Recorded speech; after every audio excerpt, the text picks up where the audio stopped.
Round of applause. Round of applause. Round of motherfucking applause. Boosie.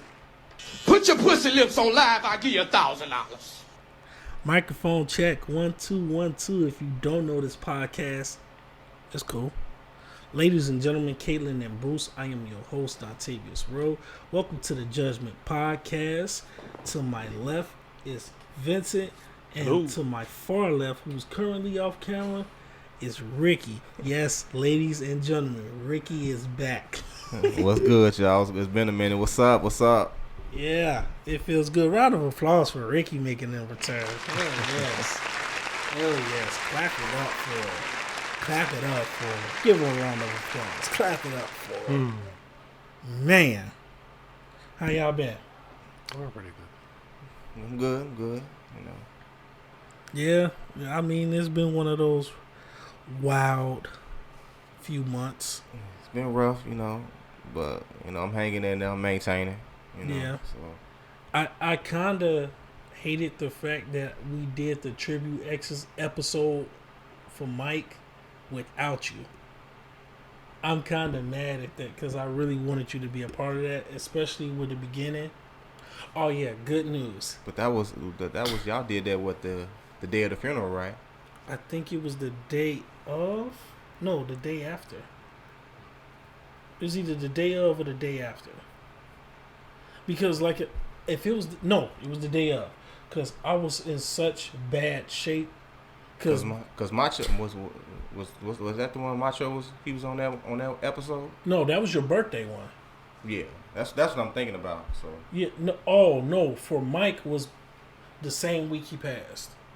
oh yeah, We did it that same Saturday. Well, you know I had Right. So we did that. I had went out of town that day for a little bit to clear my head. So Yeah, understandably so. But yeah, we did that part the same week that he passed. yeah, And then we y'all did our for Ricky episode on your birthday the day after the funeral, because the same day as the funeral. But I needed to do that part with y'all because shit. Well, of course, I couldn't be there. Right, that was right, that was the funeral and that was my birthday. And it was your birthday. So I understood it, but I was like, I wanted you to be here because like we had a good ass laugh that day, and I'm like, this is therapy. Because if it wasn't for the pod, I probably would have did some dumb shit already. Without especially without Mike being around. Yeah. So it's just like to do this shit with Vince and Macho. Shouts out to Macho. He just dropped the tape. Go check it out. I'm gonna probably put the link in the description so y'all can check him out. But yeah, ever since then, it's just like it's been this one motherfucking roller coaster ride. Cause like you gotta think about it. Me and you, we came up through music, and we met in high school. Me and Vince, actually all three of us met at fucking Galloping Ghost. Mm-hmm. Yeah, that's the first time we met. I think so. That's the first time we met. It was me, you, Mike, Dave, and Joe. And Joe. And then Ray had pulled up on us. I think that was the first time I met Vince. Yeah, that's the first time we met Vince, and we was at an arcade. And because I knew I met him through Ray and Dave. So yeah, I met him through Ray and Dave. But like I said, Dave pulled up, and the Vince pulled up, and like he's been Brody ever since. Because any friend of Dave is a friend of mine. Because I think I met him before Galloping Ghost. I think I met you before, but it had been a while since I think because you had pulled. I think you came on your bike. Yep. I think I met you before then, but it had If been we a while since I had seen you. it would have been over Joe's house. Probably at Joe. I knew I met you before prior to Galloping Ghost. To this day, his reaction to Mike's passing was like, that's what made me cry. Was Joe's response. Yeah, because Joe, I think that same night, Joe had deactivated his Facebook page. Yeah. I think he had been in denial for like a minute until he had finally made that post. Yeah. It was like a month ago. Yeah. It took him a month to like process that. Because I didn't do mine right. I did mine the week after the funeral. that Yeah, and Sunday, the 16th, May 16th. And I sent mine the day after when everyone was starting to say something, and it was known. And it's crazy because when I wrote my post, it was like, damn, like that, and that was probably one of the hardest posts I had to put up. It was like, I think it's still hard to accept though. It is, you know, because like it's been what, 2 months? Yeah, 2 months, and I lost my favorite artist and my best friend in a span of a month. Cause you know me, DMX is my favorite artist, one of my favorite artists, and that's one of his too. Right, and to lose him too, I was like, damn, I know what it's like to lose a homie now, cause I've never experienced that. I never had friends as close to me as you and Mike are. So to see that happen, I'm like, oh shit, this really can happen. Yeah, that was my closest homeboy since the Sandbox, since we was 5 years old. Right, and I didn't want to start on no somber note, but hey, listen, people, in order for y'all to know us, y'all gotta know what goes on in our lives a little bit, and as to why Ricky wasn't here. Because anybody who watched this podcast faithfully know that Ricky's a part of the team. I'm not gonna eat unless my bro eats with me. I'm not gonna sit here and try to make money moves unless my bros eat with me. To this day, when it was Reese, when we shot that video of Mario 64. Yeah, I remember him. And I put up some fly shit on Facebook. I said something crazy, you know me. And I put the judgment of Dante West was prohibited on this status. So y'all know the origin of why this podcast became a podcast. Reese had put, bro, why don't you turn that into a podcast? I was like, that's a good idea.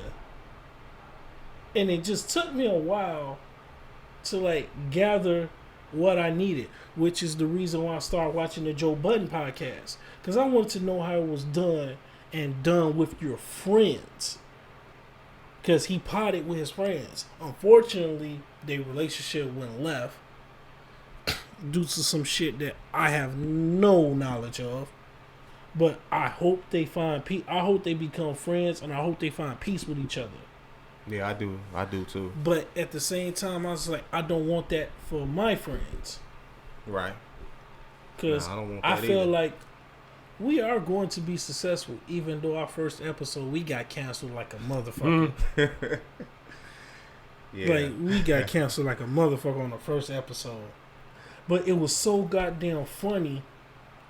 And it was like, and then the episodes when it was all four of us, the conversation was so fucking entertaining and positive, and it was so fucking funny. I'm like, yo, this needs to happen more often. And then it's just me and Vince. It's still the same.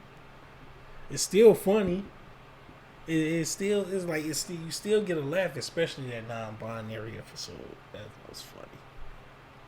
I'm sorry, okay? I'm sorry. That non-binary episode was funny as fuck. But yeah, so like that was the origin of this shit. And when he said that, like, you need to do this into a podcast, I'm like, all right, cool. So I said, if I was gonna do this shit, I need to know who the fuck can I pod with. You was first pick, and I'm like, I'm not doing this pod without Ricky. This is my right hand man. Like, this is my right hand man. Why the fuck would I not put Ricky on this podcast? And Ricky like to talk shit too. So like y'all mistake this nigga for this cool ass demeanor. Ricky can talk cash shit when he want to. Don't let that shit fool you at all, my nigga. That nigga likes to talk shit too. And I even told Vince to his face he was the wild card. Because I did not expect him to do this shit. But the fact that he felt like I should have been done it, I said, I gotta keep this man in my circle because it's gonna be interesting. Cause this motherfucker adds a dynamic I wasn't even fucking ready for. I thought outside the box. And you know me. Yeah. You say it all the time. You don't think outside the box. You step outside the box and kick that motherfucker. Yeah, I did say that. I done said that. I done said that on more than one occasion. So This motherfucker steps outside the box, makes another box, and steps outside of that one. I'm like, this motherfucker Vince is. yeah, he definitely provide. You definitely provide that balance. And I'm like, you know what? This is gonna be great. And when I get, cause I'm buying a better camera. Okay. Yeah, I'm trying to, cause like part of the reason I'm working, because one, I was bored as fuck. I just got tired. Every time I woke, it was You the got same. tired of waking up and having fun all day? No, I wasn't having fun. I wake up, eat breakfast. Well, no, I take that back. I wake up, beat off, go back to sleep after I wash my hands, of course.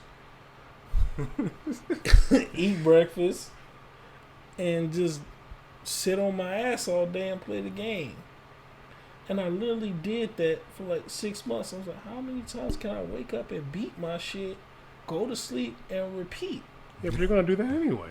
I mean, I do that now, but instead I wake up, beat my meat, wash my hands, and then go to work. That's better. Huh? Right. It's way That's better. much better. Like, for real. I like to come home on nut number 2. It's almost like you're getting paid to beat off. Exactly. Exactly. I'm one sex tape away from being a Pornhub legend. Or OnlyFans. Like, cause one of these days I'm gonna do a pod, and I'm gonna do a pod, just talk my shit, just randomly. Hey, my dick's getting sucked. Damn. I can't talk about this serious shit no more because she's sucking my dick. Like, for real. Sometimes you just get tired of beating the segregation out your shit and just sitting there. Well, maybe you're not doing it right. No, I was. Oh, okay. I mean, he got the job done. Lisa Ann in the left hand, you know how I get down. I don't know. And I started evolving to new bitches. For real. I was exploring. I was like, yo, these bitches is nice. I got so goddamn mad. I'm starting to respect females with pepperoni and areolas, though. Them big ass areolas around, yeah. Pepperoni though? Yeah, pepperonis. I ain't never heard it get compared to pepperoni. That's the first. You ain't seen enough titties. I done seen something that look like Toll House cookies, but I ain't never seen none get compared to pepperoni. Oh shit, you ain't seen enough white bitches then. Well, They look like pepperoni. Look like pepperoni. It's this one girl. Her fucking areolas look like hamburger patties. I don't know whether to beat my dick or fix a burger. Her areolas look like hamburger patties. Wait, so regular size hamburgers are like Them all these brand sliders? joints. Not no slider. Like a Burger King hamburger patty. Well, doesn't that cover the Damn near. Like, yo, I want a BK burger every time I see her shit. I mean, I gotta rub one out first because they nice titties, but I want a burger. but I always associated white girls with big titties. Even before that whole they started getting thick phenomenon and shit. I used to always see white girls that were skinny. I ain't gonna just even had lie. big ass titties. I ain't gonna even lie. I mean, for real. The first For real, that's what I used to always associate white girls with. Before I started seeing them, before they started getting ass, the biggest thing on them that I used to see was their titties. That's why I always associated them with in the beginning, before they started getting thick. Like, for instance, the first white woman I ever fell in love with was Miss Bertner. Was our high school teacher, Miss Bertner. Now, I'm not going to say anything crazy because she is so goddamn sexy to me, I can't even curse talking about her.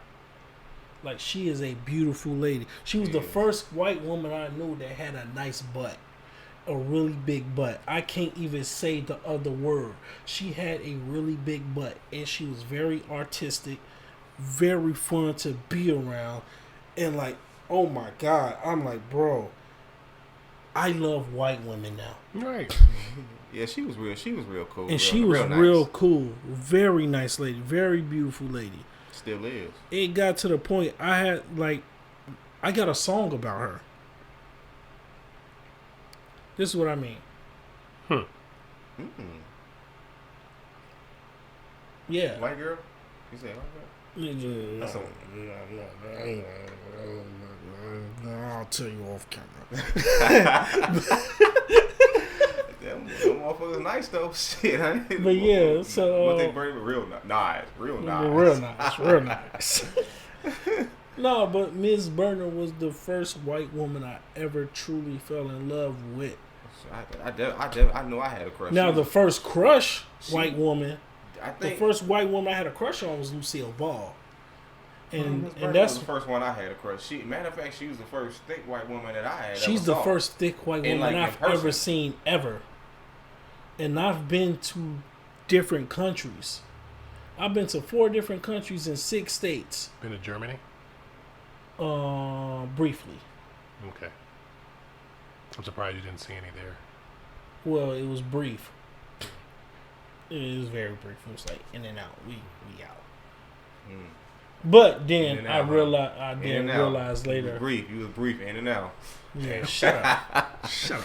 Hey, ain't nothing wrong with it. You was brief, man, in and out. Real brief. But no. In and out like the drive-thru. Yeah, she is the. Shut up.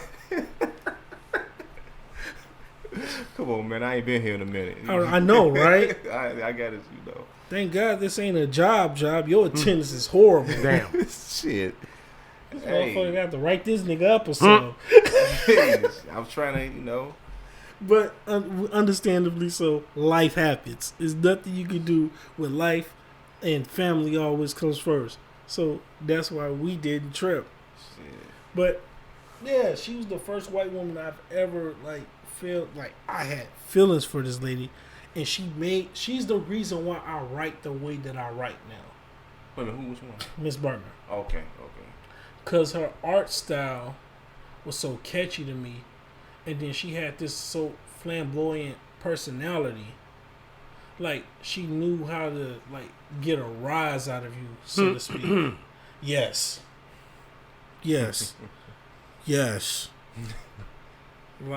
Listen, I love you, Miss Burner, and I'm only going to say this once because I respect you.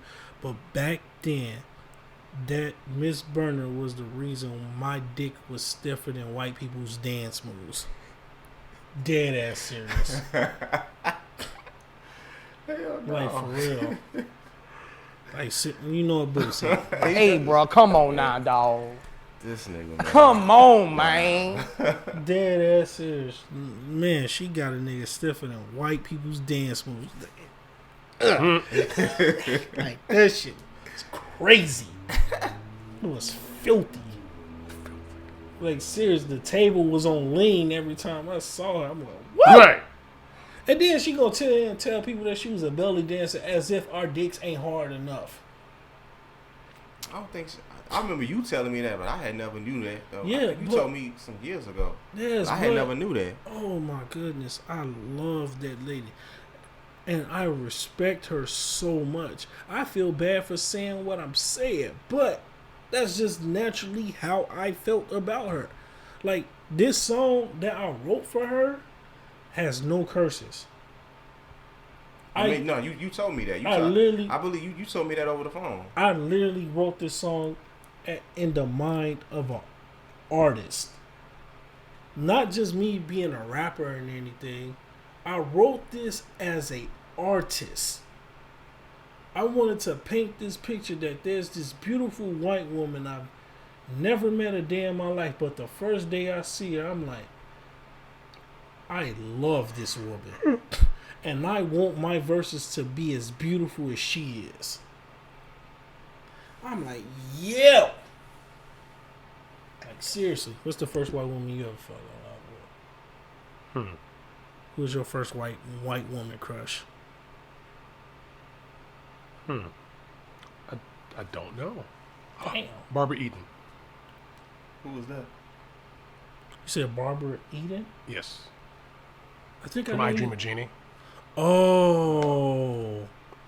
That's probably why I didn't really watch, Barbara. like that. Round of applause. Yes. Barbara Eden. Oh, hell yeah. I Dream of Jeannie? Mm-hmm. The original? Yep. Oh, yeah. She was right. She's definitely a beautiful lady. Even in her later years, she's beautiful. Yeah, even in her later years. This is her. The original I Dream of Jeannie. Oh yeah. Yeah, I know her. Yeah. Oh yeah. Yeah. I'm not mad at that. I'm not mad at that at all. Lucille Ball was the first redhead I fell in love with. She's the first white woman overall. But to find out that she was not only white but a redhead, oh jeez. Redheads do something to me. There's actually one other lady that I'm not gonna say because they're You sound like you jizzed. because there are people who I know that know her, and they may tell her that. So I'm not gonna say. I just need you to put on these headphones real quick so you can hear this sound effect because this one's for you.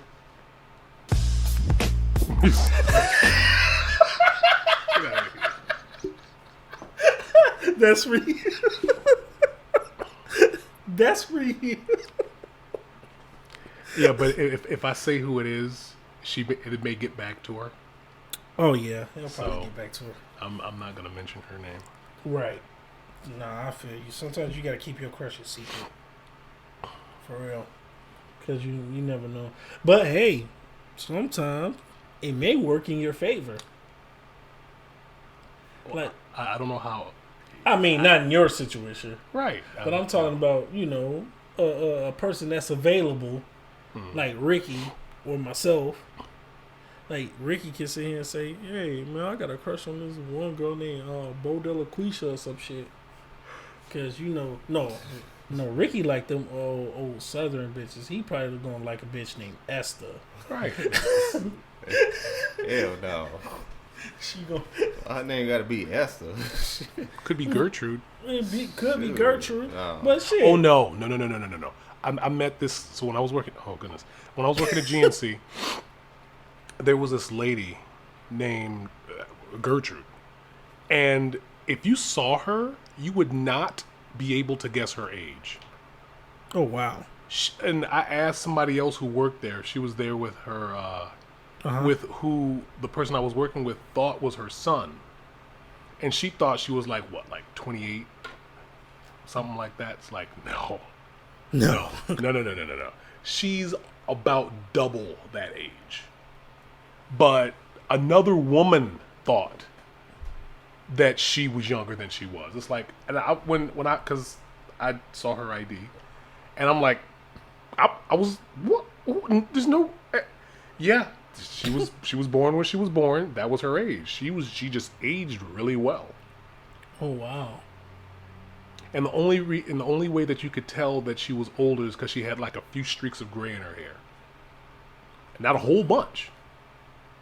I'm sorry, it's something sexy about a chick with gray hair and she knows how to wear it.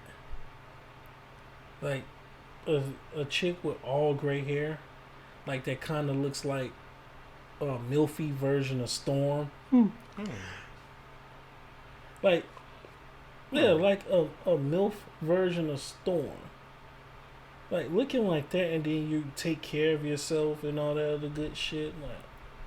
Like, yo, there's plenty of women that's like in their 60s and 70s. Like, yo, I would definitely, do some sexual things to that lady and mow her lawn, and wash her dishes and, do some housework. Right. Like, I would do housework after I sleep with that. Like, I don't know. You know who I wanted? Like, hold on. Like, I love black women, right? But if I could pick a black woman that I wanted my women to be more like, it would be Felicia Rashad. Yeah, absolutely. Felicia Rashad. Like, I felt like between her and Thelma, and I hate Good Times. Oh, trust me. I fucking hate Good Times. When he say he hates Good Times, he means it. There's no fabrication. I hate Good Times, but I love Thelma. Whew. I thought Thelma was the most beautiful black woman I've ever seen, and she didn't have to wear makeup. She still none of that bullshit. Her afro was out. Her body was toned. She had a smile that's just like, wow. And Miss Parker from Friday, she still looks good. Yeah, I seen Miss Parker from. Oh Jesus. Cause she's married to Thelma's ex-husband, I believe. Oh, that's interesting. Oh wow, that's interesting. I believe they like 3 years apart. Yeah, I've definitely seen her. Like, she definitely can make a nigga reach for the Charmin. Cause I ain't know back in the day she used to be on the she was one of the girls on The Price is Right. Really? Oh, she was. Mm-hmm. Yeah, fun. Damn, I didn't know that. But then again, there's a lot of these females that you don't realize how old they are until you see them in like previous shit. Just like I thought Garcelle Beauvoir, Fancy from Jamie Foxx show, was young as fuck. But then you see her as a teenager in the Cosby Show. Dang, I didn't even know she was on the Cosby. She was on the Cosby Show. She dated Theo. Yeah. Did she? Yeah. She was on the Cosby Show. And I think she was also in if I'm not mistaken, only thing I knew her think for, she was also in the Michael Jackson Remember the Time video too. If I'm not mistaken. No, I don't think she was. You talking about the Queen? I don't think so. No, that was Amon. No, that was Amon. I thought she was one of the backup ladies that was in the background. I don't know. I know she was in the R. Kelly download video. Well, we know that. That's what I remember her for, but before Jamie Foxx, cause she was in that video the year before Jamie Foxx came out. That was that video was in 95, I think. Yeah, but it was a lot of people that blew up that was on the Cosby Show, just like that little girl that was Bill Cosby's love when he was doing. I didn't know it was Alicia Keys. Alicia Keys, yeah. Cole. He was cockroach then. Right, he was cockroach then. But I did not know that Fancy was on. Like, you don't. Christophe St. John. Yeah. That dude was it Young and the Restless. Young and the Restless. You know, may he rest in peace. Yeah. Hell, even Lil Richie, Family Matters. You don't realize how old they are until you go back and look at that shit. I was like, wait, she was in Cosby Show? But there was a lot of people that we didn't realize that got their start on the Cosbys. But you don't realize how old they actually are, though, too, because they look so goddamn young now. Myra from Family Matters, she was, even though she was, Michael Jamal Warner's real life girlfriend. Right. They had been dating. And I'm years, like, may she rest in peace as well. That was still. She died young. That hurt. 30. She was only 30. She was only 30 and she didn't even look 30. She looked like she was like early 20s. Man. Like, Myra was so beautiful. Yeah, she was. She was so years. Fucking beautiful. Myra Boutros Monkhouse.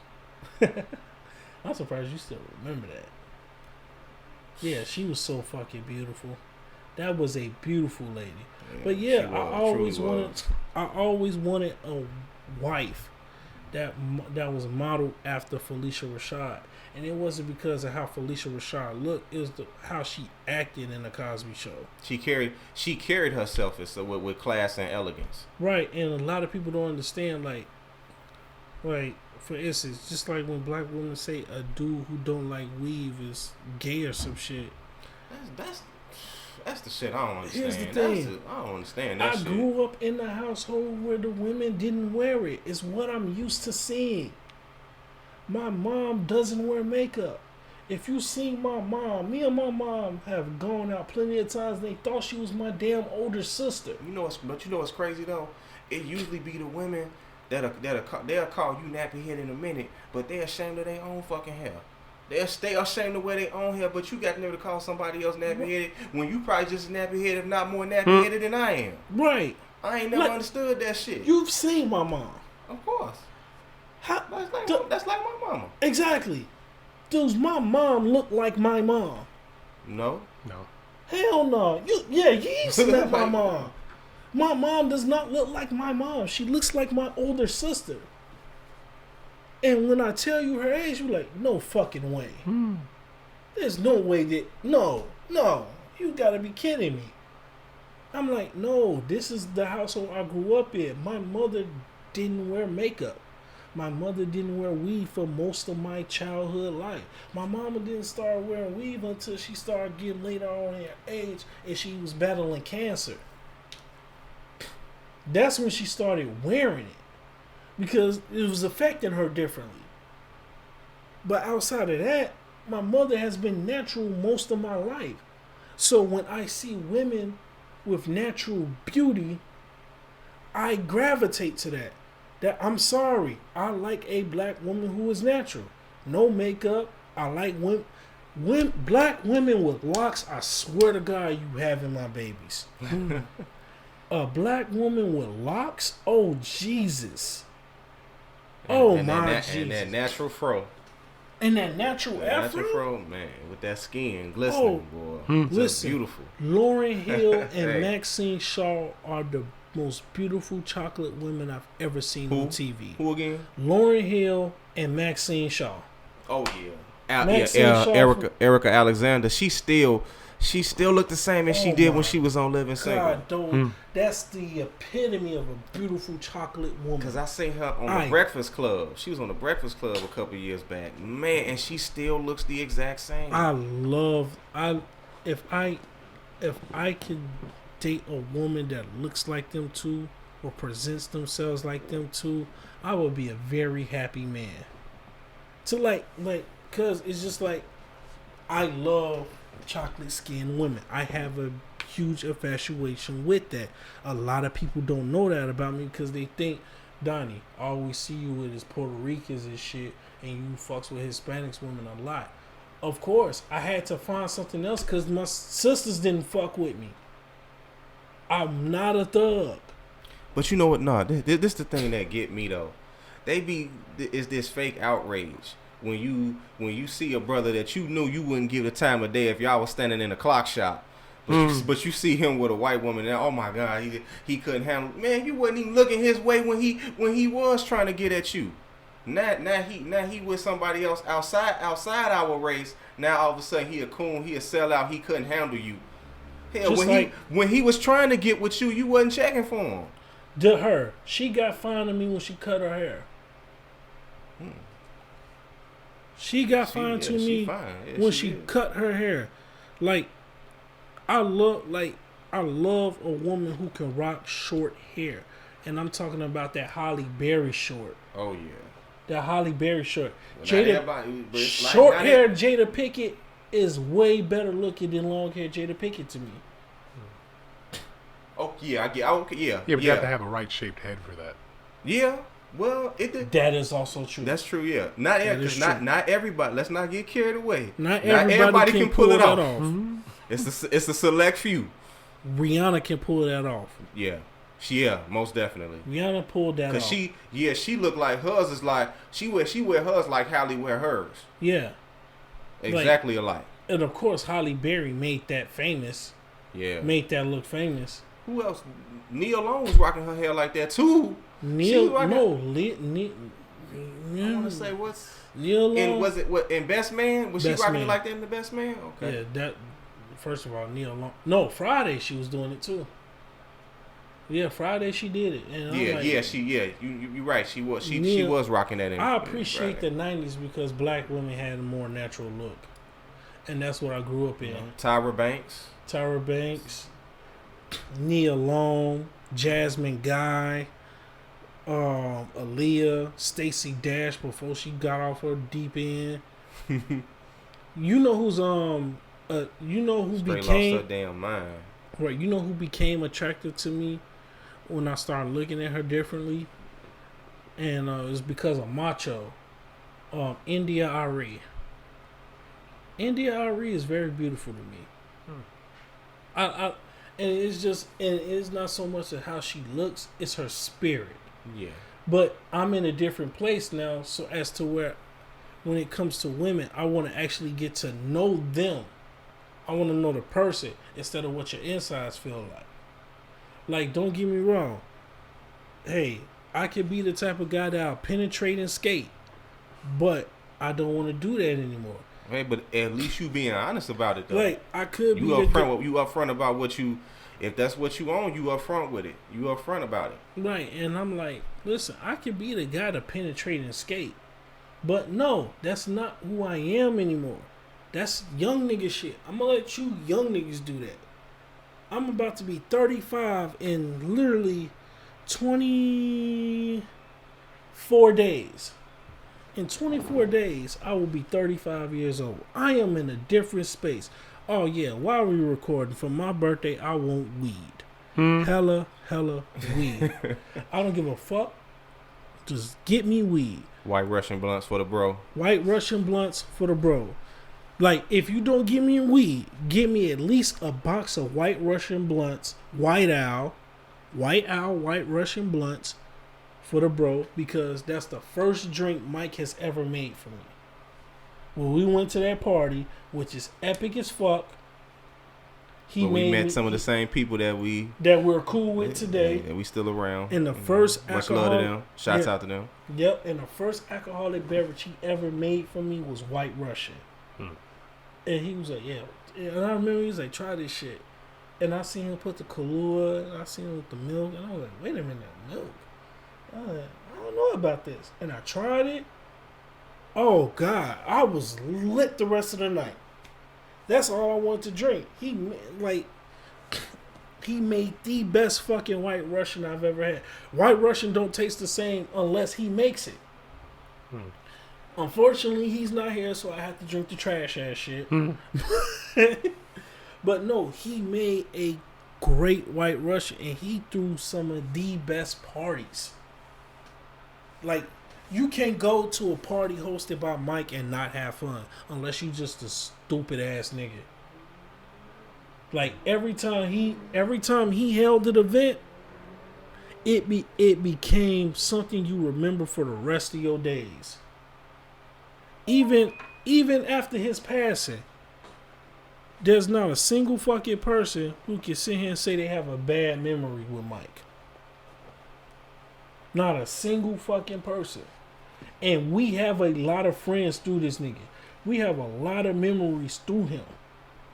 And not one person can sit here and say they have a bad memory with Mike. Well, like I was saying, like, you know, before we started the podcast, he had such a strong presence whenever he walked in the room. So when you lose something like that, someone that's responsible for bringing so many people from so many different walks of life together is devastating. It leaves a huge void, you know. Yeah, a huge hole in your heart, you know, that that like can never be replaced or filled. So yeah, because it's just like it's a lot of people that even to this day, even if I don't like necessarily fly with them like that, they're around because it's a part of the tree that Mike grew. Like, you see what I'm saying? Like, even the guy I'm barely talking to now that we used to work with, he's still my nigga, but right now he's doing some fuck shit that I can't talk about. And I'm not really rocking with him like that. But at the same time, he's part of the tree that Mike grew. Because Mike grew this big ass tree and it branched off into a series of friends. Yeah. And if it wasn't for Mike, I wouldn't know you. If it wasn't for Ricky, I wouldn't know Mike. And the crazy part is, to this day, I was like, imagine what our lives had been if I just crossed the bridge. Because I know Ray since 1992. And that's his cousin. I grew up with his cousin and didn't meet him until high school. And he was telling him stories about me. Like, and the funny shit is just like, when we graduated, he was telling, no, No, this is before we graduated because we was in class when I found out that Ray was his cousin. Because he was like, yo, my cousin Ray. He said, you know Ray? I said, yeah, that's my boy. I grew up with him. He said, you know that's my cousin? He said, he used to tell me all these damn stories about you, and he used to call you Donnie. He said, and he knew me by Dontavius, because nobody called me Donnie in high school, except my sister. My sister and my brother. That's the only people that ever called me Donnie in high school. He knew me by Dontavius. Everybody knew me by Dontavius. So when Ray was telling him stories about me, he kept saying Donnie. And he didn't realize that the person he met in high school was the person he was talking about the whole time. I had no clue. He was telling me stories, and the whole time I had a class with him, and never knew. And then some of our childhood friends are the same, like Candy Pop. I've known her since probably 1992, 93. And I met her around at that same time too. Right. We grew up around the same people. And we have more ties to each other. Her and Shantae. Right, than we thought. Because I went to school with her and her sister. And I'm like, yo, because to this day, I still have a crush on her sister because she looked like Free. She does look like Free. She do. Like, I love Candy Pop. I love them both, and I crush on them every day because they just so beautiful to me. Yeah, they beautiful, very very beautiful women. Very beautiful. But shouts out to them. But I haven't seen them. The home girls. Yeah, but I haven't seen Candy Pop in years. So the first time I seen Candy Pop was when we went to that barbecue, the block party. Yeah, that's the first time I ran into her. Yeah, that was some years ago. Years. Yeah, it was some years ago. But I knew of her sister, but I didn't know that was her sister. Because I went to high school with her sister. And I always had a crush on her because she looked like Free. And I love Free. I'm like, and it's just nice to see. Cause I seen Shantae at his grandma's house, at Nug grandma's house. I seen her. I was talking to her for a little bit before I had left. Right, and then it's just something nice about seeing a black woman with a curly afro. That's always been attractive to me. That's always been attractive to me. You can always count on with her hair color is gonna match whatever color outfit that she has on. Oh, nobody did that better than her. For real. Nobody did that better than her. Every time I seen her hair color would match her outfit. Almost every time I seen her. And nobody did that better than her. And now she rocking the blonde, but it's perfect because it goes with her complexion. Yeah, it goes very well with her complexion. And I'm like, yo, I was like, imagine what it'd been like had I crossed the bridge.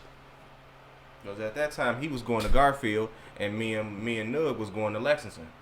And they're rival schools. At the time that he was going, him, Ray, Candy Pop, and Shantae was going to Garfield.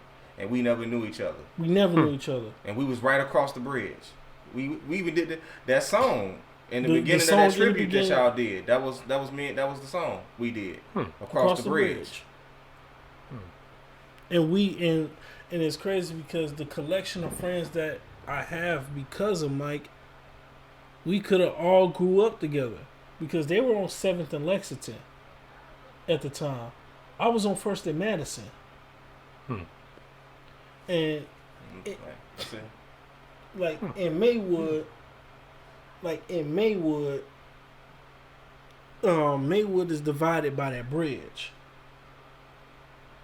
And once you cross the bridge, you're just on a whole nother other side of Maywood. But my mother would never let me go to that other side because she thought it was dangerous over there.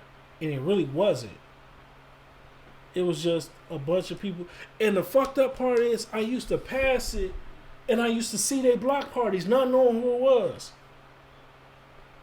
I used to go past y'all block parties not knowing who the fuck it was.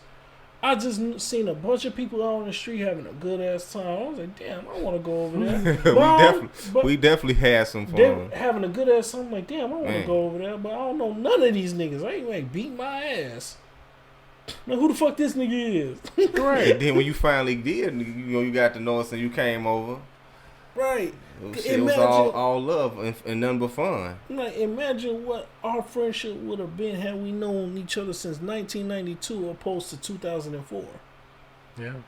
That would have been crazy. Yeah, you definitely would have had fun with us. The childhood memories, like our adult memories, is fucking awesome.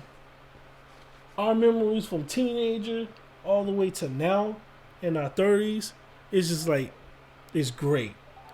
But when you tack on childhood memories, especially if I grew up with this motherfucker, oh my goodness. Yeah, we had some fun on that block, man. We had some fun, man. Yeah, you definitely would have. But hey, important thing is you met us. Yeah, I'm glad I met the people I met. You still met us. At the end of the day, man, that's all that matters. But it's just like, it's all about timing. Maybe I was supposed to meet you as a teenager instead of as a kid. But then again, my childhood wasn't really spent much in Illinois anyway. I wasn't in Illinois full time until I was 15. Because between the ages of fucking 5, 6, from 8 all the way on down to 15, I wasn't in Illinois. I was in Texas. I was in Indiana. Brief stint in Montana. Yeah, Montana look crazy. Montana's beautiful. Brief stint in Alaska. Then went out to Shanghai, China for a little bit. 5 years in Japan. My dad introduced me to Singapore and Indonesia. That book bag, that Army fatigue book bag I used to have. That was made in Singapore. Oh, okay. That and I kept it to this day. And I got that bag in 1996. I had that bag since 96. And it was just crazy that, like, I didn't spend time in Illinois until I turned 15. And I got back and I went to high school and all this shit. And then when I was at Proviso East. And the day I left Proviso East was the day Petey died. It was this guy named Petey. He had got shot and killed. And there was a lot of people that I was in classes with that were just dying out of fucking nowhere. And I'm like, yo, I gotta get the fuck out of here. And my mom was like, excuse me. My mom was like, we gotta get you the fuck out of here. My mom was like, I don't want my kids around there. Because my mama... our mother didn't want us to grow up in an environment of violence. She wanted us to grow up and understand family, the importance of it, that all we got is each other. Even if our family right now is divided, I still got my brothers and sisters. I still got my nieces and nephews that look up to me. Like, I had a touching moment with my niece. And I wasn't even there for it because she was arguing with my cousin, and my cousin Nas, my nigga, I love that nigga, and they was arguing. She said, "I'm gonna beat you up." He said, "You ain't gonna do nothing. I'll beat you up." She said, "You know what? I'm not gonna beat you up. I'm gonna get my Uncle Donnie. My Donnie's gonna beat you up." And my mama called me. She said, "Guess what, Donnie?" I was like, "What?" "Let me tell you what your niece said." I said, "Which one?" She says, "You'll know when I tell you." She says, "My Donnie gonna beat you up." I said, "Is that Zaya?" He's like, "Yep." And I'm like, yeah, I love my niece. And I love her. I love all my nieces and nephews. But me and Zaya are probably gonna be as close as what me and Michaela is. Because Zaya's birthday is 2 days after mine. Her birthday is July 29th. Mine's July 27th. That little girl is the light of my life. All my nieces and nephews are the light of my life. I think they humbled me. Because they made me a better man. Because I couldn't think as recklessly. Because in my head, when I do shit, sometimes I tell myself before I make a fucked up decision, how do I have to explain this to my niece and nephews? Why Uncle Donnie isn't around, or why Uncle Donnie is in trouble? I don't want to explain that to them. So I got better with my decision making off the strength that I don't want nobody else to explain that to them as to why Uncle Donnie isn't around or Uncle Donnie is like not coming home. I don't want them to experience that. So I had to be better with my circle, which is why I'm glad Mike with growing up with coming up with Ray and developing a relationship with Mike and Ricky, I knew who my circles of friends were. I know who I wanted my friends to be, because Mike has saved my life twice. He has saved my life once, and I hold that to high regard, because not too many motherfuckers that do that. I tell a motherfucker, like when I told him, I was like, yo, I'm home. I'm out in the street with a big ass purple duffel bag, half a battery on the phone, and a bunch of fucking Mexicans circling around me ready to beat my ass. They's ready to fuck me up. I called this nigga. I said, Ricky, I'm bad right now. He's like, where you at? I said, I think I'm on Bellwood Avenue. This nigga, you know what he said? I'm on my way. This nigga pulled up in his pajama pants with no shoes on. And I think it was in the summer.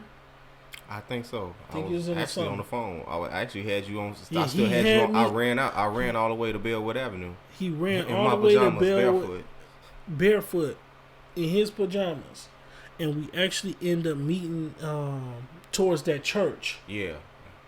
Cause I was like, I'm gonna keep walking because these niggas is really circling me right now. They're trying to fuck me up.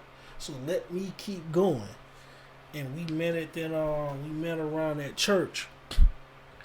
And it's crazy because with that personal shit happening, I get to his crib, I'm like, and my mom to this day loved the fuck out of Ricky for doing that, even though she was mad at me. It's like, Ricky is my son now because he didn't have to do that. And he walked he got up and he did that shit. He didn't hesitate. He just got up and did that shit. And that's how I knew who I wanted my friends to be. Cause like when I'm like, you know who your friends are when you fucked up. It's a bad situation to find out, because when you're doing good, you don't know if these niggas is real to you or not. Right. Yeah. You don't know if their intentions is pure or not. Hold on, let me turn this light, because I forgot I'm black as hell. Like, you don't know that. You don't know that at first, as far as like your friends.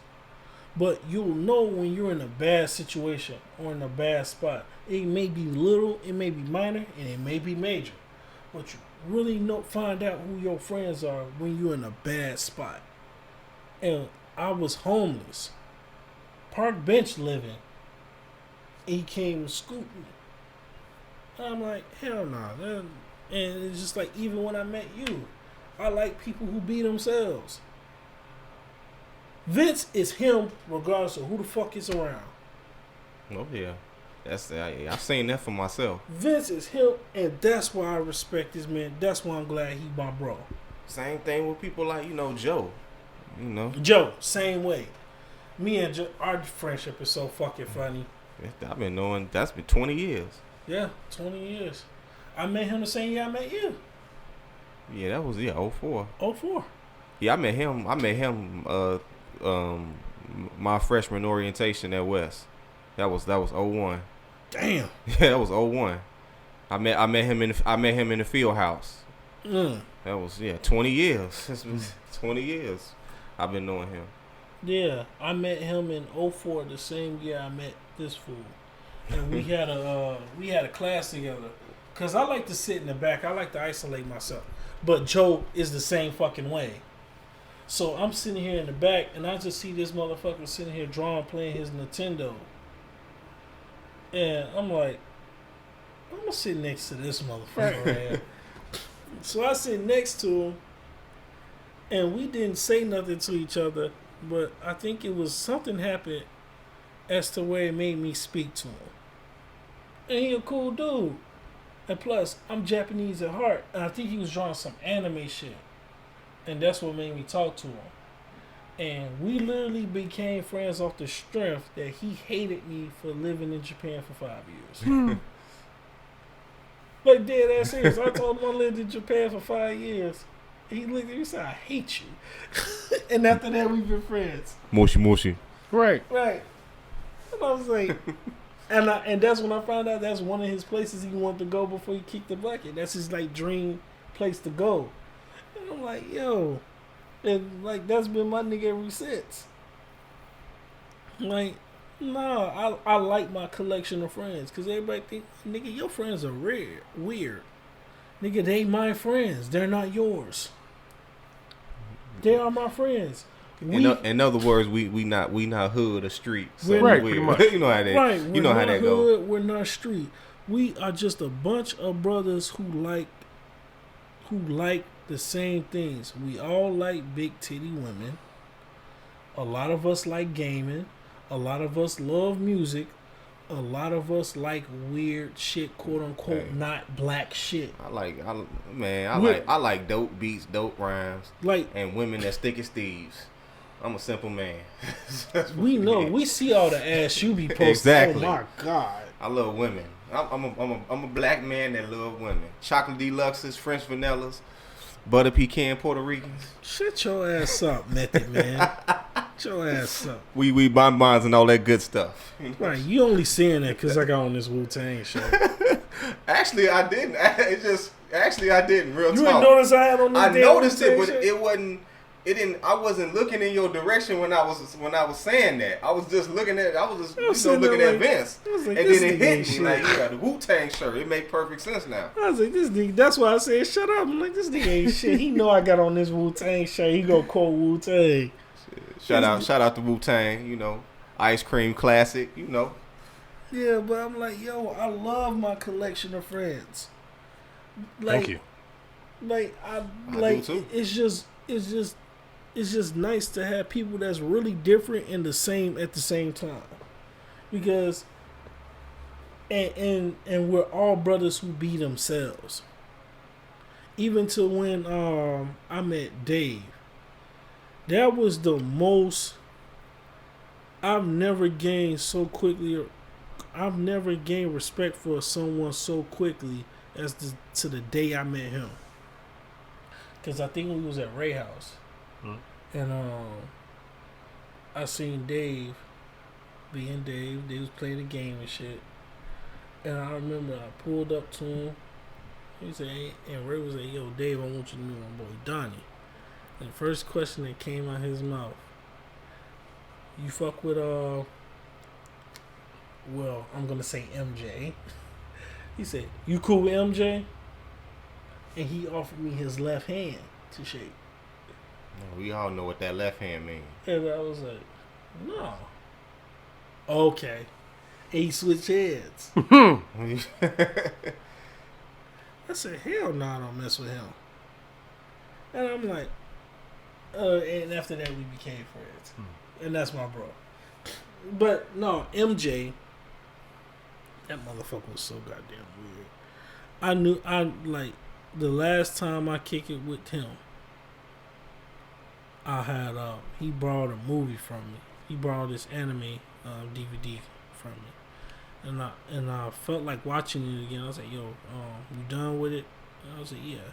And he was like, "Yeah." So I came over there, and I went downstairs into his basement, and it was dark. I'm like, "Hold up, you gotta be fucking kidding me!" So I go down there. He's sitting in the room with his brother. They got the lights off, and his brother is like beating the skin off his shit to a porno. And he's like, "Hey, stupid, I got gas." Ah! I said, let me get my movie. So if you don't know this, we're looking for sponsorship.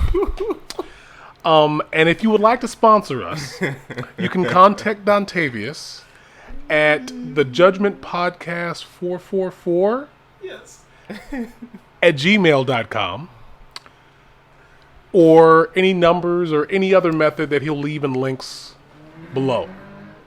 Continue. Bootsy. Hey, bro, come on now, dog. Come on, man. Oh, jeez. But he was sitting next to him, or was he in a chair?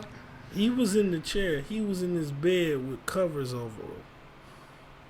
Like, that motherfucker was about to throw his elbow out. The way Shit, about to pop that bitch out of place, huh? that motherfucker needed Tommy John surgery the way he was. My goodness, you seem to have a massive case of tennis elbow. Motherfucker was like he was churning butter, huh? Pretty much. And shit, I'm doing some fucked up pottery. Right. No, that nigga If was he done. was shit, now that pottery would have been all over if you describing the way he was going at it. Right. Listen, it was Like something out of Ghost. Like he was churning brother like he never churned brother before. Like, yo, this is new. I don't know about y'all, but I ain't touching that butter. No, I grabbed my DVD and I bounced. I got the fuck out of Dodge. What made Ricky a real nigga? This nigga stopped kicking it with him when Rush Hour 3 came out in theaters. Nah, it was. I think it was. It was Rush Hour 3. Yeah. When Rush Hour 3 came out in theaters, that was the last time you seen Ricky with him. And Ricky said, I will never be seen with this man again. He's held on to that promise since. That was 07. Man. I'm like, oh, that's a real nigga.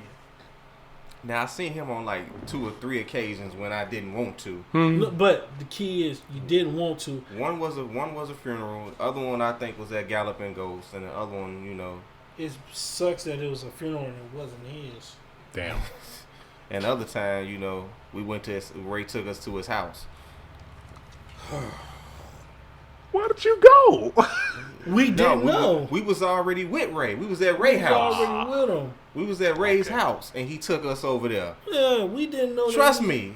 Believe me, if we wasn't with Ray, we wouldn't have been over at that motherfucker's house. What the fuck is wrong with you, Ray? Believe us when we tell you. Believe it in every sense of the word. That if we wasn't already at Ray's house, we wouldn't have been at his house, at dude's house. Not have stepped foot in that fucking door. I didn't want to be in front of his house. And to this day, like I said, Ricky has never been willingly seen with this willingly. man. No, you never will see me. Seen with this man since 2007. Like, no, you like this dude. Like, listen, dog, you a fucking weirdo. And then you was trying to talk tough on Facebook, editing out your curse words. Like a bitch. Like, you bitch ass nigga. Come on, man. You grown as fuck. Come you on. Older than Come me, on my now. G. Like your shit, like your mama's behind you or something watching you, Right. And you censoring yourself, and you a grown damn man. Get the fuck out of here. Right. That remind me. I was talking to Dello not too long ago. Shouts out to Dello. I was kicking it with his ass. Shouts to Dello. You know, at the funeral. He was the first one that gave me a hug. So, I appreciated that. I cried a little bit seeing that. I appreciate that. Because I told Dello when we was in the car on the way there, I was talking all this cash shit about being strong and all this shit. As soon as I seen Mike, I cried like a baby back bitch, and I don't take that back at all. Because that really fucking hurt. It still hurts to this day, but because of the fact that I don't have a bad memory with him, and the last conversation we had, we was talking about females that we enjoy. It's crazy. That's our last conversation with some funny shit. But to see, like, when Dello pulled up, because Dello was like, yo, he said, Ricky was there for me when I lost my moms. Who am I not to return the favor? We going through our little shit, but he was there for me when I lost my moms. And anybody who know Dello personally, his mom's is his everything. Yeah. And me, Ray, Ricky, all pulled up. I was fresh out of surgery. And I wasn't even supposed to be out. I showed up in a sling. How am I fucking mind? On fucking Vicodin and morphine. To support my bro. And to see them hug it out. Because like Dello was the first person to get that man a hug. And I told Dello in the car, I said, I don't want to hear no more shit about beefing. We just lost Mike. Any of my bros, I don't want to hear none of that shit. Y'all squash that like men. We just lost Mike. Don't want to hear it. Ain't none of that beef shit going on. I'm not saying be kumbaya, and none of that shit. But we just lost Mike. Let bygones be bygones and be men. And I don't hate Dello. I don't wish nothing bad on him. You know, so I didn't expect that, but I appreciated that. No, you know, I didn't turn back. I didn't expect him to be the first one to embrace me, but you know, I appreciated that. You know, I appreciated him being there. You know, shout out to Dello. You know, Mama Boston. You know, continue to rest in paradise. You know, so right, rest in paradise. And like, man, Mama, sweet lady, always, you know, always treated us nice. Whenever we was around her. So you know. To this day, I still give Dello grief about that shit in Rockford. It's funny because the first time we ran into Dello, I've known Dello since '92 as well. Okay. That day we ran back into Dello was the first day I found out Ricky rapped. Okay, that was the first time I found out he rapped. We rapped, and that was summer of 07, because that's when I first met Dello, summer of 07, and we pulled into the, you know, before we was going, you know, of course we going to Rockford, so you know we gotta get gas, so we put them to the gas station, and I used to have a gang of instrumentals just everywhere we went, because we all, back when we was just, you know, bullshitting with rap, you know, we used to be in the car just saying whatever, just rhyming over instrumentals, just, you know, just something we did to pass the time when we was bored, just saying whatever pops in our head. I started freestyling on an instrumental, then after I was done, he started, and I'm looking at him like, and from that day forward, we've been rhyming together ever since. Yeah, like, and it was crazy because, like I said, I was shocked when he started rapping, because me and Ricky used to go to these ciphers all the time at West. Yeah, and listen to these niggas rap, and some of them were ass. And even in my head, I'm like, I know I can rap better than these niggas, but I just didn't have the confidence to do it. But since this nigga was growing on me as a friend, and then to find out that he's related to my best friend, hell no. So when we go into Rockford, I think he put on the Clips. Yeah, Clip, I never forget, because it's still one of my favorite songs from them. I'm Not You. Yeah. Over that beat. And he put, and Ricky used to have this big ass smile on his face when he had his instrumentals, because we knew it was time to fucking rap. Like, this motherfucker. Pull out these thick ass CD case of fucking instrumentals and shit. Nah, we rapping today. That this motherfucker put on that damn beat and he started rapping. I mean, music is always always been my therapy. That's always what I've been used to cope with anything, especially death. You know, that's how I was. You know, that was I found music. That was the year I lost my uncle. So that, you know, he passed in February, a couple months before my prom and graduation. It was that summer. You know, I found music found me. You know, I was just on the internet one day, and I was just downloading just a gang of instrumentals, and, you know, just started rapping on them. So. And the crazy part is, I used to rap with my family, but I stopped because I was like, it's no point, because I just didn't have the energy to rap anymore. I didn't care for it. And then, like, that trip for Rockford, when we spent that whole trip rapping, I'm like, damn. I got my love back. Like, this is how I want to feel whenever I spit a verse. And crazy part is I used to freestyle everything. And I used to write. Yeah, he used to write everything. So, fast forward. And crazy part is people kept saying, Donnie, your ass is going to be a menace when you start writing. And he used to say that. He says, I swear if this nigga could just write this shit, or if he could remember half this shit, the crazy shit that he be saying, this motherfucker is going to be crazy. And then we formed a group with a cousin of mine that I found out later was my cousin. I'm not telling that story.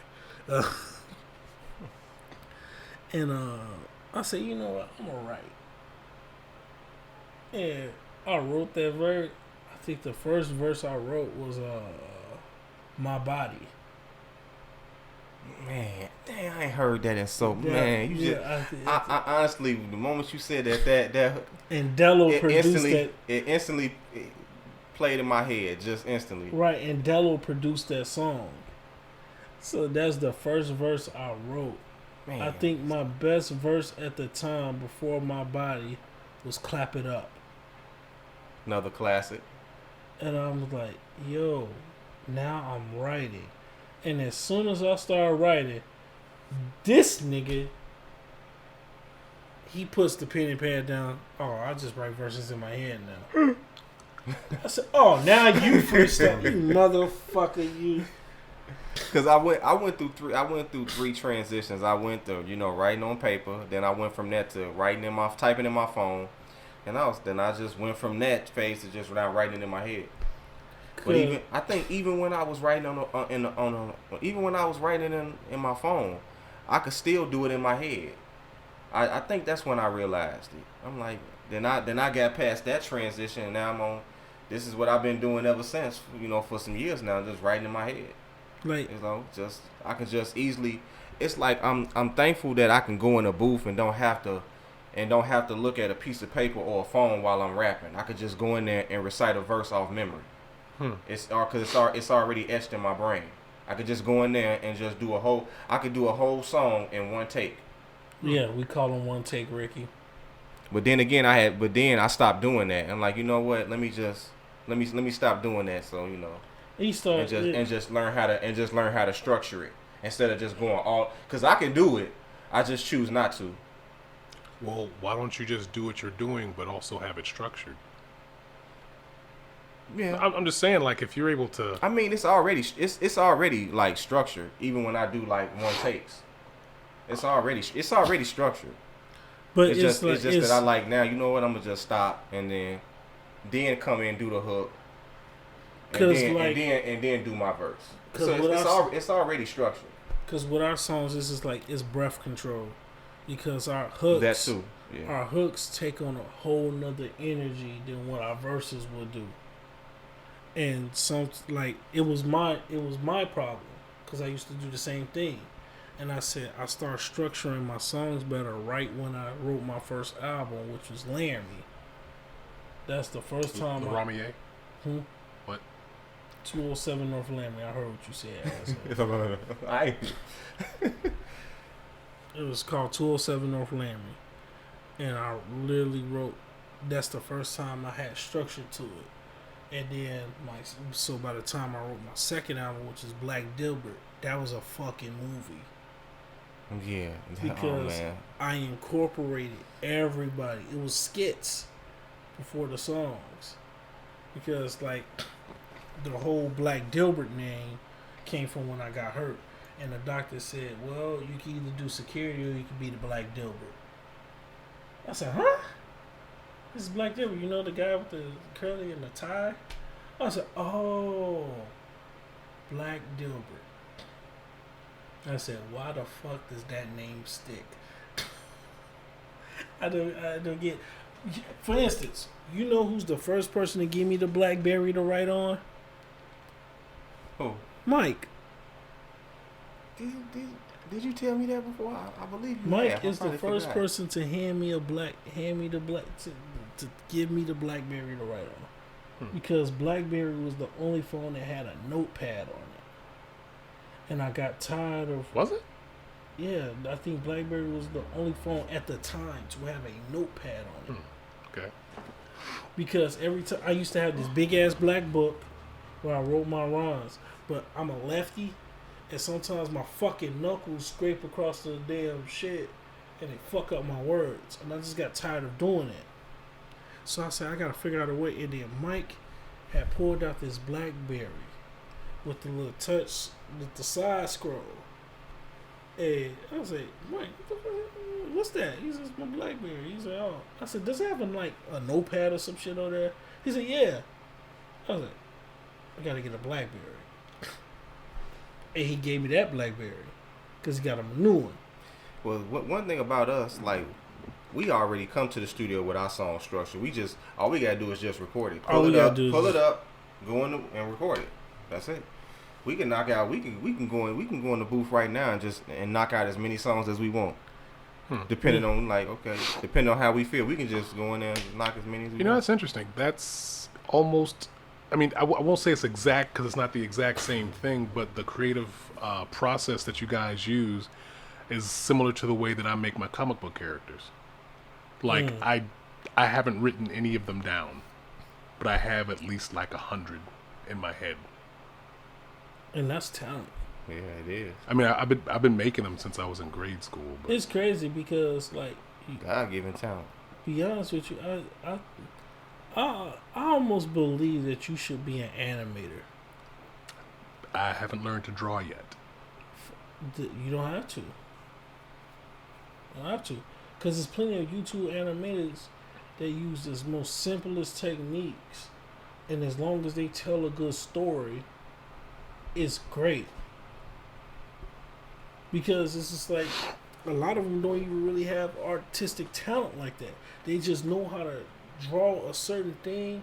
It's just like the guy Odd Ones Out. His character is literally a big ass circle, big ass head circle, no arms, like little nubbed hands that just tell stories. And it has a comedic twist to it. And he's one of those, and I love his animations. And there are other people who draw really well, like Jaden Animations. She doesn't do it as much as she used to because her animations is so structured and it takes so much time to do it that she can do 3 animations a month and get 10 million views just by telling a story.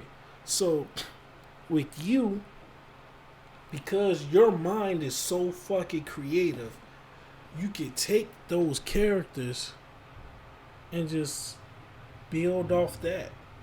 Do a collection of stories. You don't even have to draw them the best. You just draw them to the image that fits what you want for them. And just go off that. And tell the story. Take your little microphone like this. Do your little voiceovers.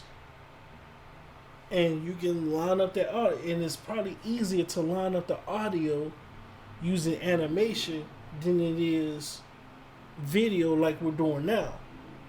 Is it like you have it in your head, but it's like so hard for you to get it down or draw it down on paper?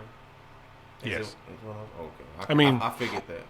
I mean, I know the thing is, I have the same image of the way that they look, even from the first time that I created them, from like grade school, and I'll have like there was this one origin story I had for a character that had an origin story that was based off of 2 other characters that were fighting, and I have them like even when I think about it, the good guy's facing this way, the bad guy's facing this way.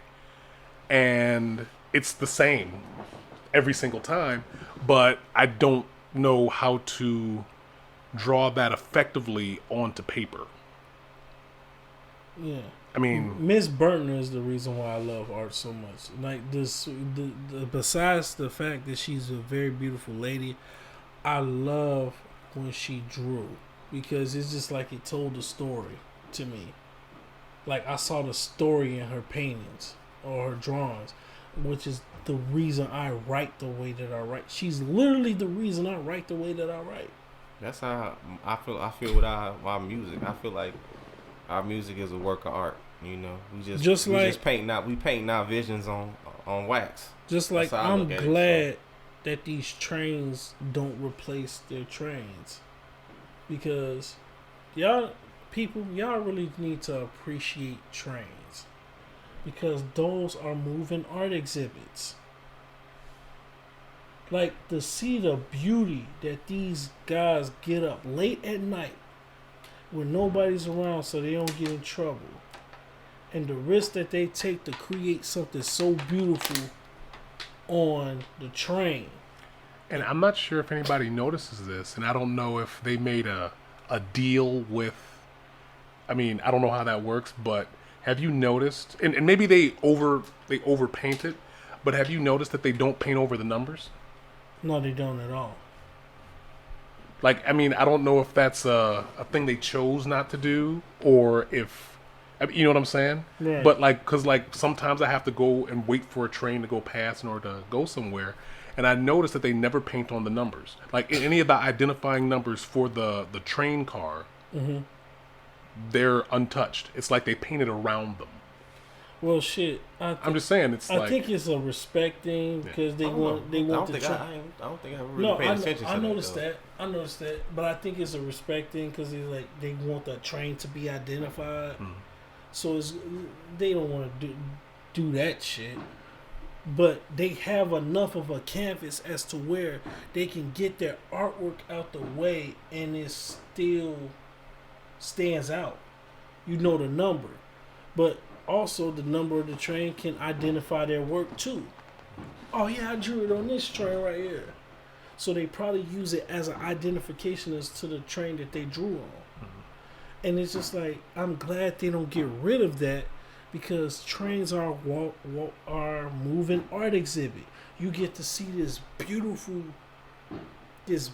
shit on a train, and it moves and it goes around the world, delivering packages, and you get to see the art that these men, women create. And do they have trains in Hawaii? I don't know. I know they have an interstate, which doesn't make any sense. I hope they do, because these people need to see this artwork. It's beautiful. It's like, I respect all graffiti artists, because it takes a certain type of talent to take a spray and create something with spray. Not a brush, not a pencil. Spray. And then it looks so goddamn beautiful. Mm-hmm. And all you're doing is spraying it on. Mm-hmm. You use it, like, that's beautiful to me. I respect all graffiti artists. Like I wish more companies just created I wish the people who built trains just built trains with nothing on it. Nothing. Just a number to identify the train, and just gave the graffiti artists a canvas to work with. Because that's where you find most of their artwork, on trains.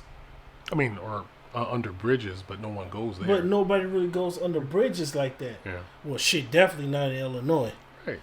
You don't want to go down the bridge in this motherfucker. But yeah, it's just like, it's a beautiful thing to see. And I'm like, I appreciate artwork more because of the people that I see do it. Like, for instance, Miss Bertner or my brother. I'm trying to get my brother to do the same thing I just said you should do, because he has a very creative mind. He can look at you one time and draw you exactly as is, just off one look. And I'm trying to build my money up so I can invest in my brother as well, because his artwork deserves to be seen. I feel like he can feed his daughters off his artwork. Well, if that's the case, then you may not have to do anything. He may be able to do it himself.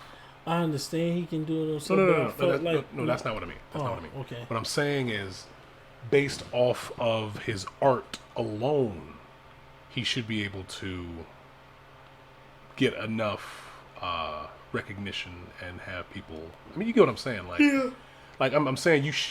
I'm not saying you shouldn't or should. I'm just saying you might not have to. Oh no! I'm saying it may not be necessary for you to. I mean, I'm saying like if his stuff is as good as it is, like there's a guy that I know. Mm-hmm. He's a great artist. Like I would dare call him a master. His name is Rob Pryor, and he does this thing where I've met him and I was in awe of his work. He draws. He paints with both hands simultaneously. And I've actually been with him at certain Comic Cons or various other conventions, and he'll paint this entire thing to music, and it's like he's doing all this stuff and everything. And if he has like these prints that he sells, and if somebody wants it signed, he'll stop, he'll put his brush down, and he'll sign it, and he'll go back to it. It's a freaking amazing to watch this guy work. And to watch him work is as amazing as the stuff he produces. That's nice. I mean, seriously, like you can actually, like if you go to YouTube, you could probably find him, doing stuff. But it's great. Yeah, but that's the type of stuff I appreciate, because I like to be an artist, like a true artist, whether you're painting, whether you're rapping, singing, or anything. Your brain have to be on a different type of frequency to create what you want to create. You have to have a different type of frequency that goes on in your brain that does that. Because my brother's talent, I want it to be known. I want people to see his story, and I know he can tell his story through his art because he's really good at it. Just like I'm encouraging you to do that, because I see your posts and I'm aware of your mind, because we talk outside of this. Oh, the interesting thing is, I'm not even talking about the stuff I post on Facebook.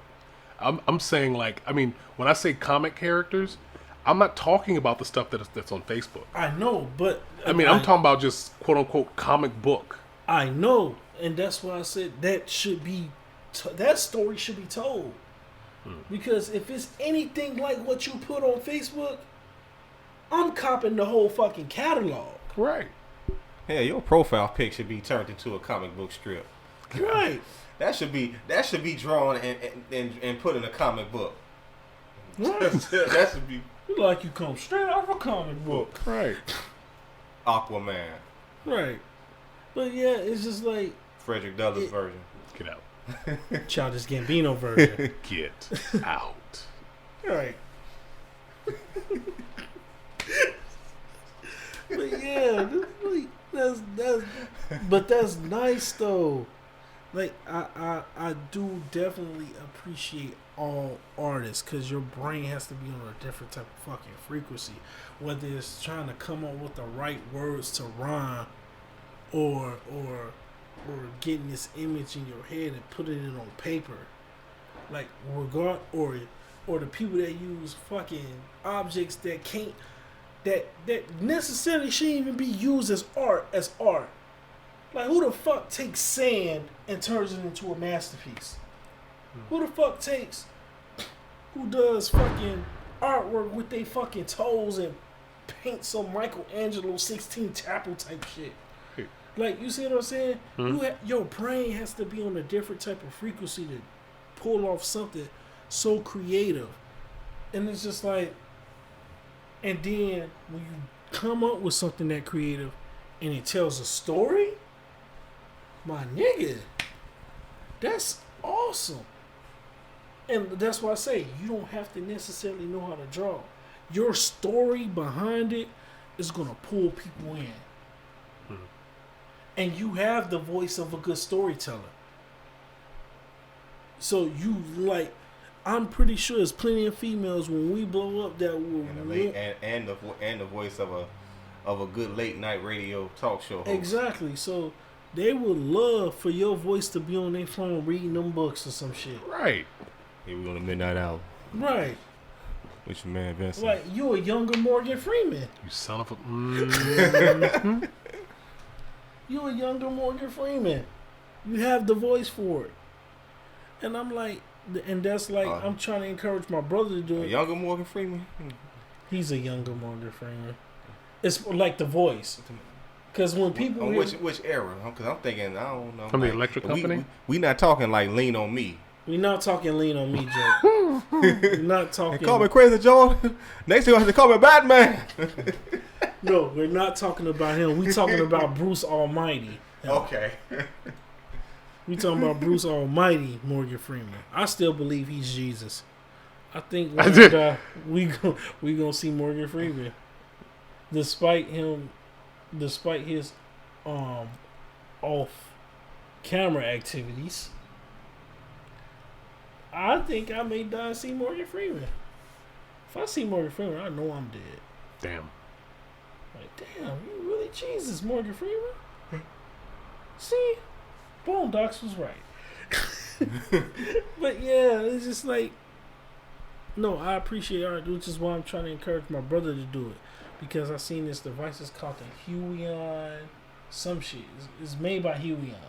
Okay. But with the, and it also runs with Adobe. Okay. What does it do? Art. It animation. Does art? It does animation. Okay. And you can literally draw on it. It's like, it looks like a tablet. And you line it up, you draw on it, and you draw your little animations. And there's a lot of people that does their animations off that and post on YouTube. And they literally just like, I'll show you once we get off camera and shit. Oh, okay. But yeah, it's just like, it's beautiful. Damn, I wish we could. I wish my brother did that. So I'm trying to find a device for my brother so he can do it.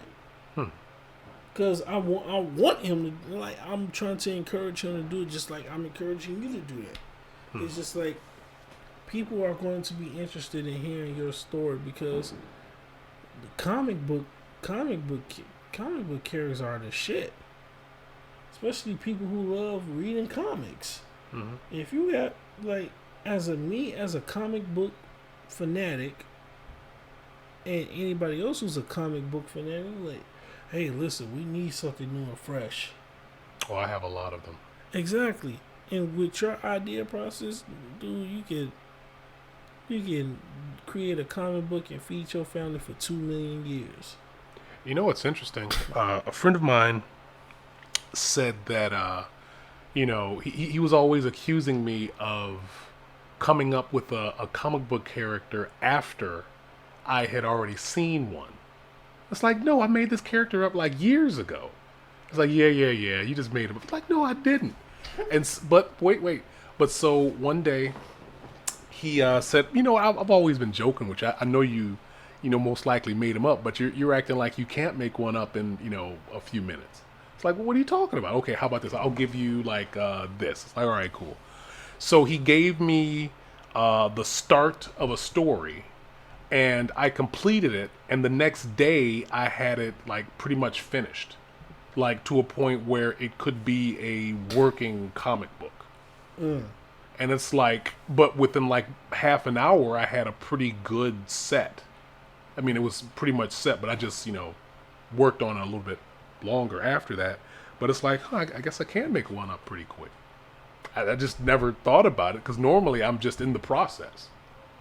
Yeah, just like my brother, like for instance, back to music. My brother didn't believe I was that good of a freestyler. He said, "Daddy don't freestyle." I said, "Bro, you haven't heard me rap a lot, have you?" And one day he it was a song that we did on our tape with my brother, and Vaughn did not believe that I could freestyle until he showed up to my crib unannounced with my brother and his homeboy. And the only reason I didn't get pissed off was because they had weed. And we was like 4-5 blunts in. and my bro threw on a damn beat. And I was like, alright. And we recorded the song in the house. Because my bro had his mic, had the mic and all the equipment with him. So he set it up right here. I was sitting in the chair, I was high as hell. And Vaughn was sitting right here. He was like, ain't no way in hell. He said, this nigga is not going to freestyle this shit. And then I said, alright. And I kicked off the verse by saying, brother showed up to my crib and it was unannounced. And he realized, it was like, wait a minute, I did just do that shit. Mm. And I literally spit that verse of what just happened in that same moment. And that's when he's like, oh shit, this nigga really can freestyle. I said, bro, I could have called Ricky. He could have told you that. You know how many times people didn't believe I could really freestyle like that? And I had to show them. Like our homeboy Marcus. He didn't believe I freestyle like that. And then this nigga Ricky pulled out that big ass bag of instrumentals. Just so happened to pull out a song, put the CD in, and pulled up Young Buck's The Interview. Pulled on that instrumental. And these niggas literally asked me questions and I answered them rapping. And ever since then, me and Marcus has been like this. Like, we've been the best of friends ever since. And it starts with this nigga always. Every time I'm with Ricky, I was like, damn, I'm gonna probably have to rap today. Because this nigga is gonna rap. Regardless of where we at, this nigga gonna rap. Like, we gonna have to rap. Oh, yeah, good news. We didn't get the copyright strike for the song. Okay. What happened with that? Because what song? Cross the Bridge. YouTube tried to put a strike on it. I was like, no, this is our song. We wrote this. We are the artists who wrote it. And they did a review because it belonged. The song was another song. Somebody put out a song with the same beat, and it was ass. Like, it was out for like 4 years and only had 7 views. Damn. And I take that back, 6. I was the 7th. Damn. That's when I realized it was ass. I'm like, bro, come on now. I ain't gonna spit some little horseshit ass Lupe shit. Like, you sound like a Dollar General Lupe. Damn. So he does that weak ass song. And I was like, no, we're the artists. We're here. We're like that. This is our song. And YouTube removed it, and now it plays. Okay. So yes, we can still get revenue for that song. Still get revenue for that episode and that song. And it's just like, man. I'm like, oh boy. So yeah, that happened. God damn it, these motherfuckers in these fireworks. But then again, it is July. There's nothing. There's fireworks everywhere. So I understand. But yeah, just so y'all know, my birthday is July 27th.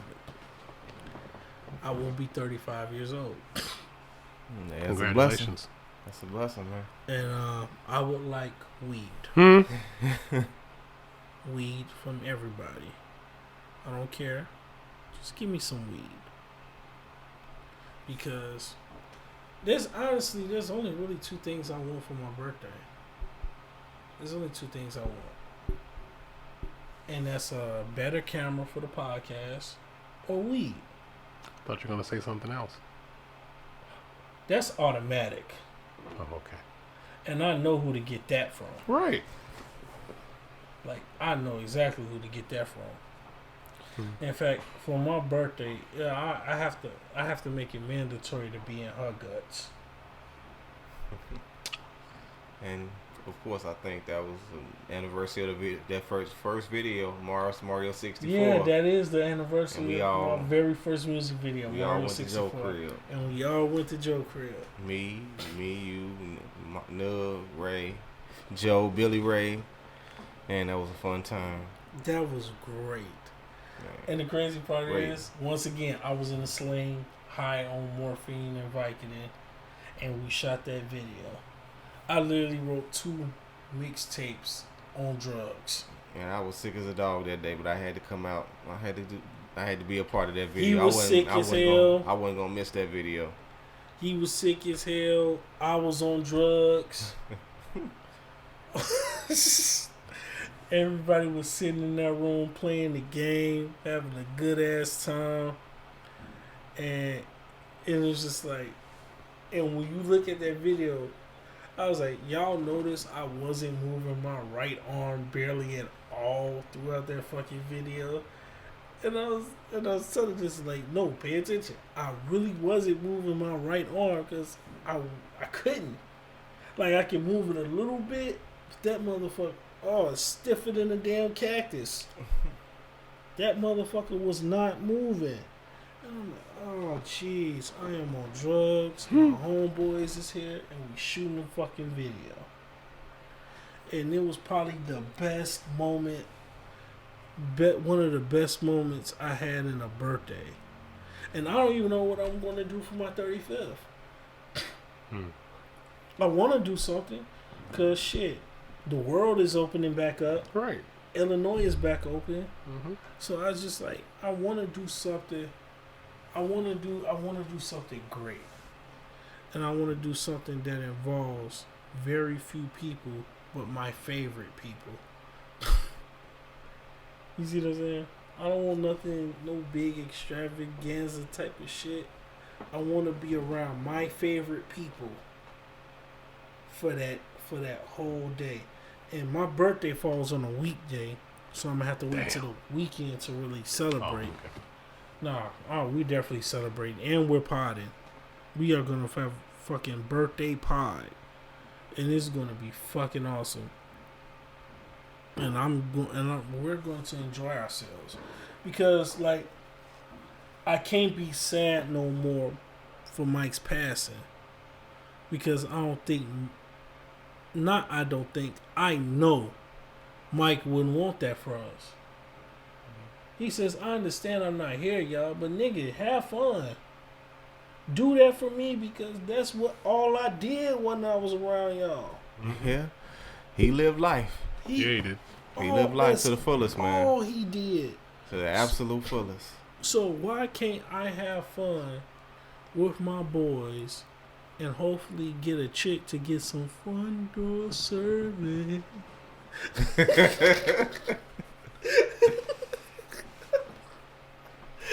And think about that picture. I remember the last block party. That was like, I think the last block party that we was at. Black party. It was a lot of black people there. I think that was the last block party that we went to with him. That was what, 2015? And that's the first picture me, you, and him took together. Was it? Yeah. That's the first picture me, you, and him took together. Cause we only got 2 pictures together. The time I think we got 2 or 3. We got that one. We got that one. Well, we got that one. Then we had another one that we took when Darrell jumped in. Right.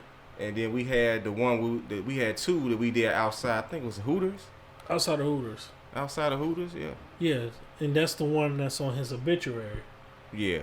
That picture. One of them, yeah. Yeah, one of them. Yeah, it was like 2 or 3.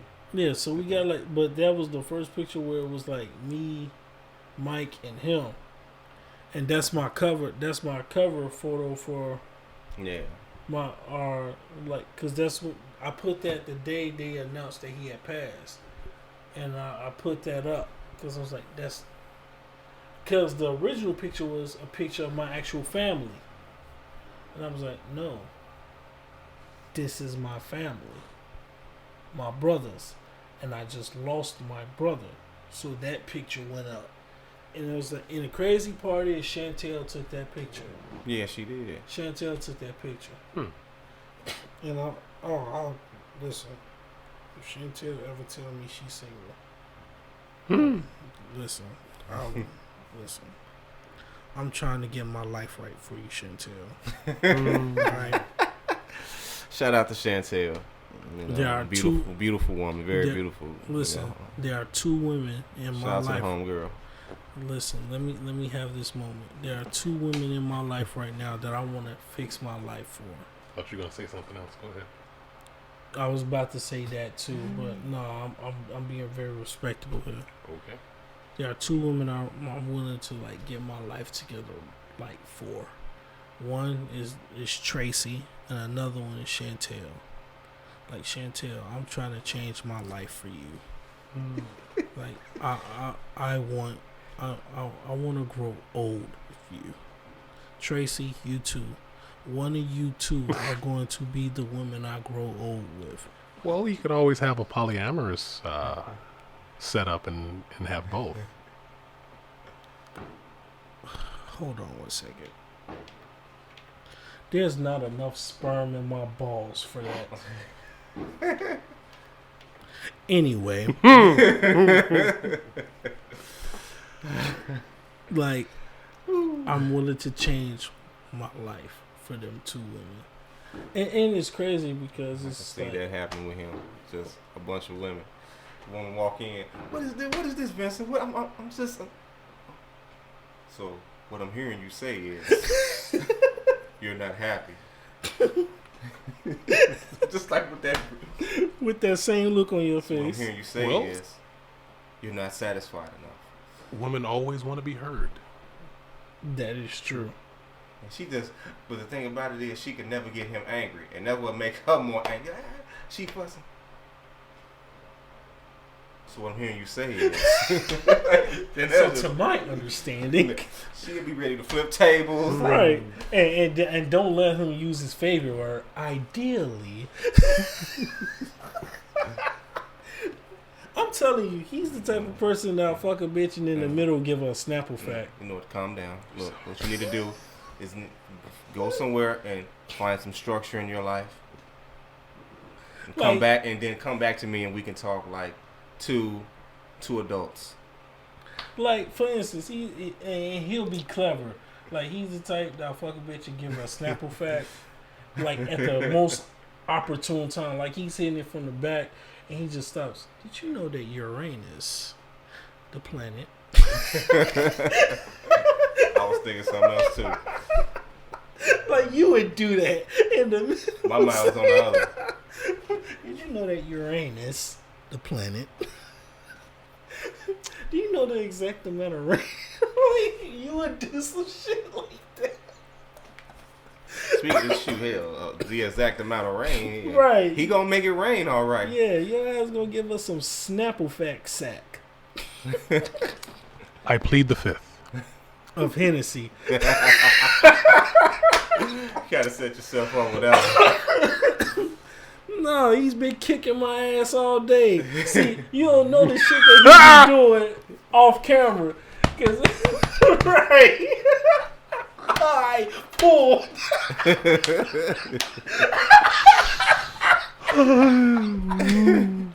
I swear, I wish I could. You gotta be because you know Vince is sneaking up. He'll sneak up on you with some stuff.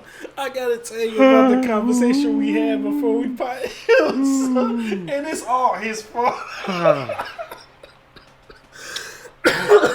Lord, man, this is I wish we could see this.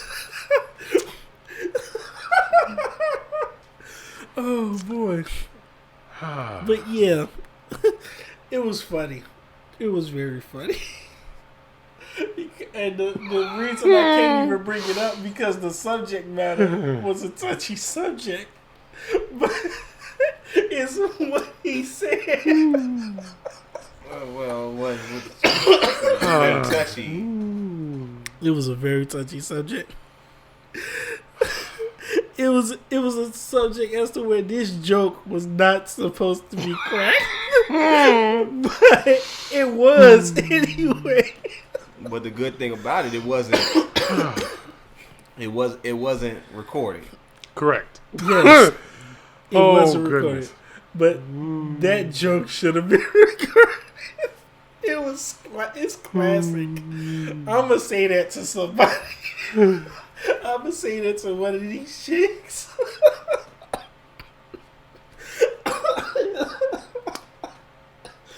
Oh jeez.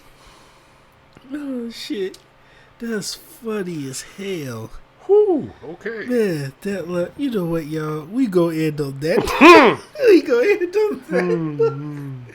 I am your host, Dontavious Rowe. That's Vincent. Hello. Welcome back, Ricky. It feel good to be back, man. Oh my goodness. Definitely feel good to be back.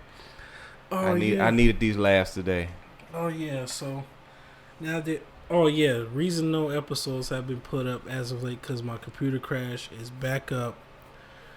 I'm gonna drop episodes soon, but we do a new segment now. But wait, how would they know if they haven't heard the other ones or this one yet? I put out just the audio. Oh, okay. I put out just the audio. Okay. So, with that being said, we got a new segment where, it ends with I love you. And I just wanted to tell everybody who's been a part of this circle of ours, I love you. That goes for Rail, Candy Pop, Chantel, everybody we mentioned. I love y'all. Always have, always will. Mama Jenkins, I love you. Mama Tops, I love you. I gotta text you that.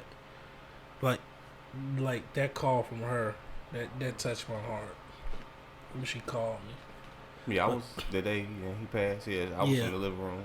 Yeah, so it's just like I love them.